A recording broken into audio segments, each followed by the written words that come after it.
Donc Jean-Pierre Manteau, donc je suis conseiller à la Chambre d'agriculture de la Drôme et j'interviens dans la filière bovin-lait et je suis expert fourrage et notamment sur l'adaptation des systèmes au changement climatique. J'ai beaucoup travaillé aussi à accompagner les éleveurs dans le cadre de la conversion bio. Donc au niveau du lycée du Valentin, je les ai accompagnés depuis 20 ans. On a beaucoup d'expérimentations qui sont en place et donc on a fait évoluer progressivement les expérimentations par rapport aux besoins du lycée et le lycée les a expérimentées en grandeur nature. Donc là, les vaches sont en train de pâturer ou elles viennent de pâturer puisqu'il y en a qui sont couchées. Un mélange multi-luzerne, donc avec une base mélange Saint-Marcelin qui a été expérimenté ici au lycée du Valentin, qui résiste très bien au sec, de la luzerne, du sainfoin et du trèfle violet. Donc les vaches mangent pendant une journée. Le lendemain, elles changent de parcelle et ce sont les genisses et vaches taries qui passent derrière les laitières. Donc les laitières choisissent, elles prennent la meilleure partie, la partie qui a la meilleure valeur alimentaire. Et donc elles prennent la partie alimentaire qui est la meilleure. C'est grâce à ça qu'elles font pas mal de lait. Et sinon, donc les genisses et vaches taries mangent ce qui reste, qui a moins de valeur, mais qui correspond bien à leurs besoins alimentaires.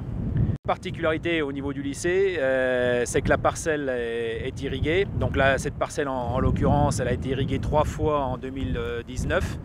Donc on l'a arrosée fin juin, fin juillet et puis fin août.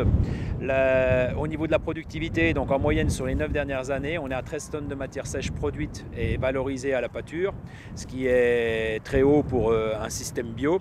Et donc on l'obtient de deux façons. D'une part grâce à la luzerne qui est dans les mélanges et d'autre part grâce au temps de repousse que l'on laisse long. La plupart des éleveurs tournent avec 3 semaines de temps de repousse. Ici, on est à plus de 4 semaines. On a 34 parcelles et plus de 30 jours de repousse. Ce qui nous permet de maximiser la pousse de la prairie. Et donc les vaches se retrouvent avec une ration 2 tiers herbe pâturée et 1 tiers seulement distribué à l'intérieur. Et on a un système qui fonctionne très bien puisqu'on est 100% autonome. Malgré les 4 dernières années qui ont été encore plus sèches que d'habitude, on a une autonomie totale. La ferme du lycée achète ni fourrage, ni concentré, ni tourteau, ni correcteur, ni céréales. Et elle a même réussi à vendre du foin de luzerne à des éleveurs bio du Vercors qui manquaient de fourrage là, sur les 2 dernières années. Donc la ferme a fait la preuve de l'efficacité de la conversion bio et donc les salariés maîtrisent totalement et la partie agronomie et la partie zootechnie. On mène depuis une quinzaine d'années des expérimentations pour sécuriser les systèmes fourragers. Donc on a travaillé sur les métailles, sur la prairie multi-espèces et donc l'expé qui est présenté ici au Tech Bio, elle a été faite par rapport aux luzernes, donc mesurer si on avait intérêt ou pas à mélanger des variétés de luzerne.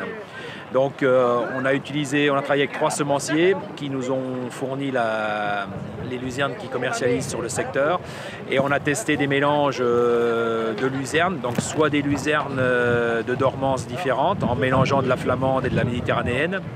L'idée étant là, dans ce cas-là, d'avoir la complémentarité selon les aléas climatiques, de profiter des avantages de l'une ou de l'autre. Et puis nous avons testé aussi des mélanges de méditerranéennes, en sachant que le climat ici au lycée du Valentin est de plus en plus sec. Cette année, sur la partie été de mai, juin, juillet, août, on est à moins 550 mm quand on compare la précipitation par rapport aux besoins en ETP. Et donc les variétés méditerranéennes semblent de plus en plus adaptées, bien sûr, ici au secteur. Donc sur les 2 premières années, 2017-2018, c'est effectivement les mélanges de méditerranéennes qui ont les meilleurs résultats. Dans un cas, on a gagné une demi-tonne et dans l'autre cas, on a gagné 2 tonnes par rapport à la variété seule. Par contre, les mélanges de dormance, ils ne nous ont pas amené de rendement supplémentaire, mais en même temps, ils ne nous ont pas non plus perdu du rendement. C'est-à-dire que un mélange flamande avec méditerranéenne a donné le même rendement que la méditerranéenne toute seule. Donc c'est une piste qu'on va continuer de creuser et qui intéresse de toute façon différents secteurs de la nouvelle région Auvergne-Rhône-Alpes.